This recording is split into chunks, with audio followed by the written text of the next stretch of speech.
America to create our jobs and our future under our control. If you want that, you vote for Hillary.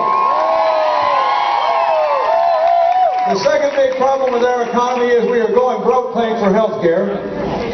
And as a result, more and more people don't have it. Raise your hand if you know someone without health insurance. Me. A lot of people say, okay, look around this room. Now, here's what I want you to understand. This is a big decision and a big difference between these two candidates. A big difference. This is the only country in the world at our level of wealth where you'd even ask this question, much less get this answer. Everybody else has figured out how to provide affordable health insurance for every single citizen. And if you vote for Hillary, we'll have that too. And she's the only person who will do it. And look,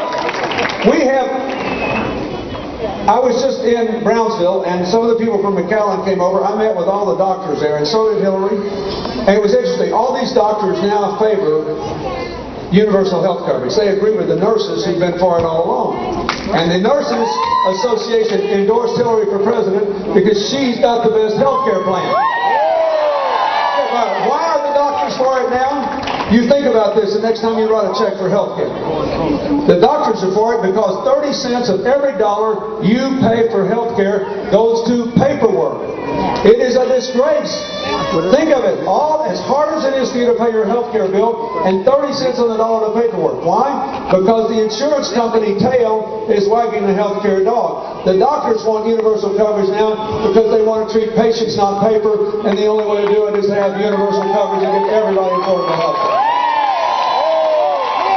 The labor unions, bless their soul, have always been for universal health coverage because they thought it was fair. If they had it, they wanted all their brothers and sisters to have it. But now the business people are all for it. Why? Because they realize they're going to go broke if we don't do something about health care. And the only way to do it is to do what Hillary says. If you like what you've got, you can keep it. But if you don't, or if you don't have health insurance, you can buy into the same plan that insures members of Congress and their families, federal employees and their families. If it's good enough for our family, it's good enough for your family, and you will be able to afford it. Wouldn't you like for America to quit making excuses and instead make health care available to everybody? Then vote for Hillary and she'll give you that too. The third thing we have to do, if we really want to claim the future, is get back in the business of discovery and learning. We have to do some serious work on education. And that starts with universal free kindergarten and building up to a start and giving our kids a better start. Getting rid of that No Child Left Behind law. Hillary would do something better. She would invest in giving you the math and science and technology and language teachers you need. Identifying the American schools that are competitive globally and putting those practices into all of the schools. That's way better. No Child Left Behind doesn't work. It bores people, and it's going to lower the quality of education if we don't get rid of it. And it's going to run a lot of good teachers out of the classroom who are sick of teaching to a test just to get a check for federal money. The next thing we have to do to modernize the economy is to get back to financial responsibility. Now, in this, Hillary, and I suspect you, are more conservative than the current government in Washington. Don't you believe that balanced budgets are better than adding $4 trillion to the national debt? That's what they've done. They have given all the money away to special interests and the wealthiest Americans. 90% of all the gains of this decade have gone to the top 10%. Half of that to the top 1%. A bunch of that to the top 1%, 1/10 of 1%. And we have gone from a balanced budget paying down the debt to adding $4 trillion to the national debt. If you would like to get back to an America that has a balanced budget and does not impose a $30,000 birth tax on every child born in this country, you vote for Hillary and she'll give you financial responsibility and balanced budget. And finally, we've got to have a reasonable solution to the challenges of immigration. Hillary thinks that we should be united as an immigrant nation, not divided because of it. And she was working for a balanced and fair solution that included a path to earn citizenship, permits for people to come up here who are seasonal workers, and reunification of families. Stop the new policies that have been dividing families in an unfair way.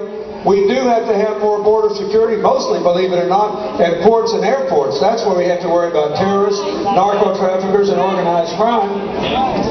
But we need a balanced and fair solution. You know she is your friend. You know she'll be balanced. You know she'll never pull any cheap stunts. You should vote for her for president so we can be a nation of laws and a nation of immigrants.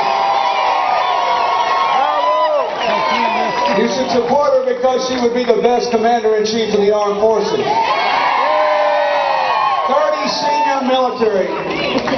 senior military officials, generals and admirals, including 2 former chairmen of the Joint Chiefs of Staff, have endorsed her because they agree with her that it's time to bring the troops home from Iraq. But we need to rebuild the American military and fight the war on terror against the Al-Qaeda in the moderate Muslim democracy of Afghanistan. They deserve to be saved, and those are the people that killed Americans and have killed thousands of other people, and those people will wreck the Middle East peace process that she wants to restart to give a fair and secure future to Israel and to the Palestinians. None of it's going to be possible, but it begins with bringing the troops home from Iraq. And she will do it. She is the best person to do that. She's the best person to do it because she's on the Armed Services Committee of the Senate. She was the only United States Senator asked by the Pentagon to be on a small commission to plan the future of the American military. At the time, even the Republicans were in the majority. They said, I don't care, we want Hillary. She's the best. She cares. We trust her. And this is really important. She also is the best person to be diplomat-in-chief. Hillary's policy is we're going to have diplomacy again. We're going to have cooperation again. Military force will only be a last resort, not a first option. That's what we have to do. We have to tell the world we're going to cooperate with them, not just think there should be one set of rules for us and another set for everybody else. That's why most of the world is mad at us. If you want an America that is restored in its standing as a leader for peace and security, for cooperation and strength and prosperity, you vote for Hillary for president. She'll give you that kind of America. I just want to say one last thing. And I think I'm the only person probably who talks about this. And maybe it's just because I've been president.